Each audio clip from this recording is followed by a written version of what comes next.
Donc au Mali, les djihadistes avaient raison de vouloir imposer la charia. Oui, ça paraît normal. Enfin, pourquoi est-ce que les gens dans leur pays n'auraient pas le droit de mener leur politique? En Afghanistan, c'est la même chose. Pourquoi est-ce qu'on a des problèmes de terrorisme aujourd'hui? Les musulmans ne sont pas des imbéciles non plus. C'est-à-dire on leur mène une guerre chez eux. En Afghanistan, par exemple, ou au Mali, on leur rend la vie impossible, on s'en va les massacrer, on les tue par dizaines ou par centaines, et en même temps, on voudrait que ces gens-là soient gentils, etc. Ils ne sont pas gentils, mais ils ont raison.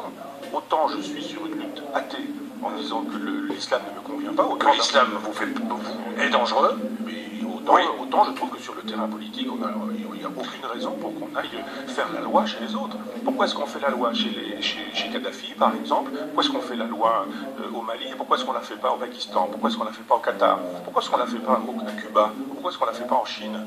Si vraiment les droits de l'homme nous intéressent, pourquoi est-ce qu'on est spécifiquement au Mali et pas dans des endroits où les droits de l'homme sont bafoués partout? Alors, moi je trouve normal qu'au Mali, où il m'est arrivé d'aller, la politique puisse exister. Parce que nous défendons d'autres valeurs que les valeurs défendues par les djihadistes du Sahara. Oui, mais ils sont chez eux.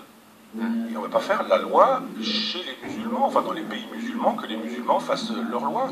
Pourquoi est-ce qu'on n'intervient pas en Israël? Pourquoi il faut arrêter de vouloir faire la politique coloniale qui est la nôtre dans des pays sous prétexte que ce serait les droits de l'homme qui nous animeraient. Ce ne sont pas les droits de l'homme qui animent Hollande au Mali.